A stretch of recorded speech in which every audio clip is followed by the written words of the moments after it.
Здравейте! Аз се казвам Исак Леви, на 61 години от София. По образование аз съм строителен инженер и над 30 години съм преподавал във висше учебно заведение. От 11 години усвоявам нова специалност. Как храната може да ни направи по-здрави? Може би си задавате въпроса, възможно ли е това в съвременния свят? Отговор е да. И въпросът е там как всеки човек, от момента в който започне да ползва храната, да си подобрява здравето, при неговото състояние, при неговата наследственост, при неговия начин на живот, как може да подобри здравословното си състояние. Ето това е темата, която ще разгледам за няколко минутки пред вас. Аз самият съм слушал лекции на много преподаватели, професори, доценти, академици на тази тема и съм разбрал причините за болестите на съвременния човек. А те са следните. Първо, стрес. Стресът ни се провожда навсякъде, стресът е ежедневен, няма човек защитен от стреса. Просто динамиката на живота е такава, условията на живота са такива на съвременния човек. За единица време той трябва да извърши много повече дейности, отколкото са извършвали нашите родители и нашите деди. Същевременно, каква е околната среда? Околната среда е изключително замърсена. Става дума и за водата, и за почвите, и за въздуха. Вижте огромните задръствания в София и не само в София.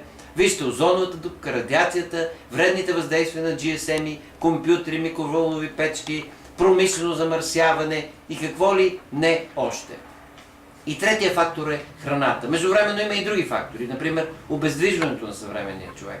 Има фактори увреждащи, които са лекарствата, синтетичните лекарства, както и синтетичните витамини, защото синтетичните витамини не са идентични на натуралните. В синтетичните витамини, примерно витамин С, от 7 изомера е синтезиран само един, така че организма не го приема като естествена храна за себе си. А Хипократ е казал, че нашето лекарство трябва да бъде нашата храна, а нашата храна трябва да бъде нашето лекарство.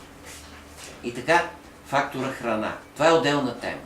Съвременната храна е под всякаква критика. Тя не може да извърши това, което трябва да направи. Да ни защитава от тези силни, агресивни фактори. Защо?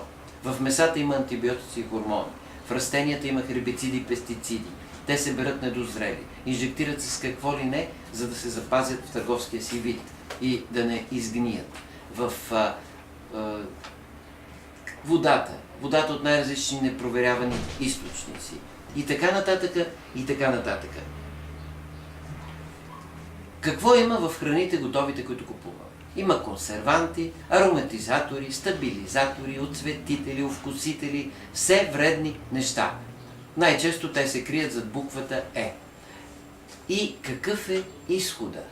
Изходът е намерен преди 70 години. Това са биологично активните добавки, които съвременният човек трябва да употребява, за да допълни липсите в храната си. Това е елементарно нещо. В храната липсва нещо и ние си го добавяме. А между другото, храната, според Американската медицинска асоциация, е причинител на 70% от болести. Тоест, в смисъл, че 70% от значението за нашето здраве се крие в храната.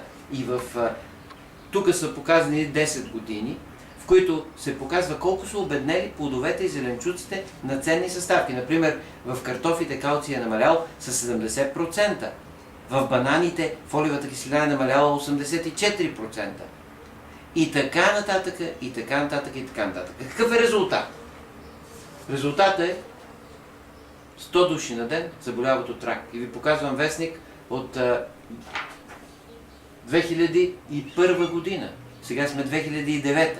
Вероятно те са 200, може би и повече. Всяко пето българче е с високо кръвно.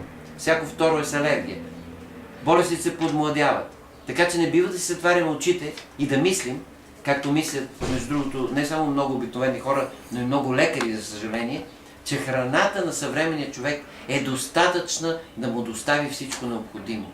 Това е въпюща неграмотност през 2009 година, смея да твърда, защото сега ще ви дам мнението на академик Дадали, член на Американска асоциация по микронутрициология, шеф на катедра биохимия, също и мнението на професор академик Тотелян, шеф на директор на Института по хранене на Руската академия, шеф на катедра хигиена на храненето и токсикология.